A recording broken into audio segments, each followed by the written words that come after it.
As educators, we must work hard at encouraging students to think on their own and construct their own explanations. This will allow students to maximize their learning potential. If you were going to compare Chester Greenwood and Mary Anderson, and I want you to have some think time first before you talk to your partner about this, what could you say they have in common?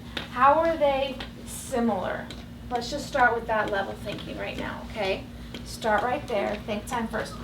Comparing Chester Greenwood and Mary Anderson, how are they similar? Okay, think time. And when I give you the signal, I see some thumbs up that you're ready. When I give you the signal, you will talk to your partner across from you. Teach. Okay. There are many ways to ask a question, and some ways are better than others. Thinking about the types of questions that could be asked and preparing specific questions prior to teaching a lesson will lead to more effective classroom discussions. I ask questions that begin with words like what if, please explain more, compare and contrast those two books together, and analyze the problem in the question. When I ask a question, I allow for wait time because it gives every student an opportunity to think of an answer. As educators, it is important to think of thoughtful questions that encourage students to think critically about the concepts being learned. In order to be successful at effectively questioning students, we must be aware of the type of questions we are directing to the students and use effective questioning practices. During reading time, children participate in collaborative conversations. They use those effective questioning skills that we're teaching them and have those great conversations about what they're reading, in particular right now with fairy tales and the genre that we're studying. 3, 2, 1, wrap it up and shh. We need to ask students to seek out evidence, to explain, to describe.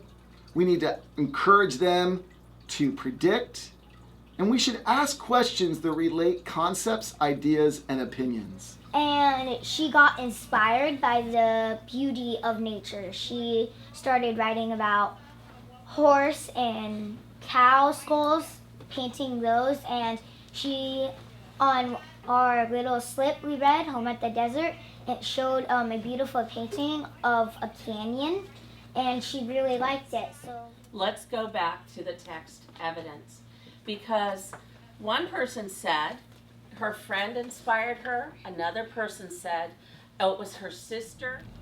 I use the method of random calling in my classroom daily with my students, and what I like about it is that it engages all students.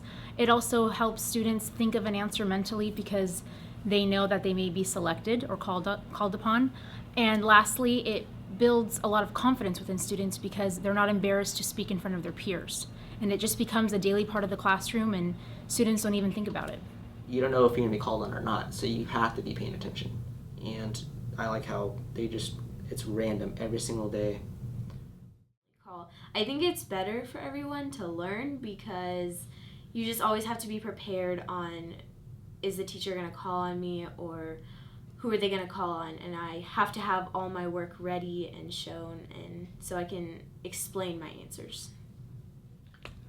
When the teacher doesn't call on us, we feel more relaxed a little bit, but when they're doing it more randomly and at different times, it kind of makes us pay more attention to the teacher and what we're learning. And effective questioning has changed the way my students think because they have to dig deeper into the material and they have to put different pieces of the material together in order to answer the questions.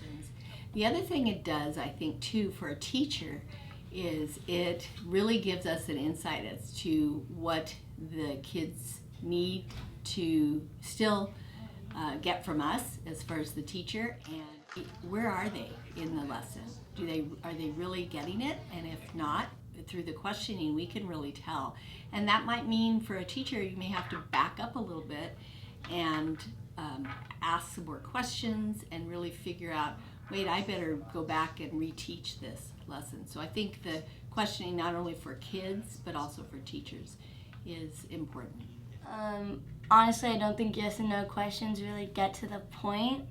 But sometimes the questions they ask, it's like, oh, I didn't think that far. And it's more about the students thinking than the teachers just telling you.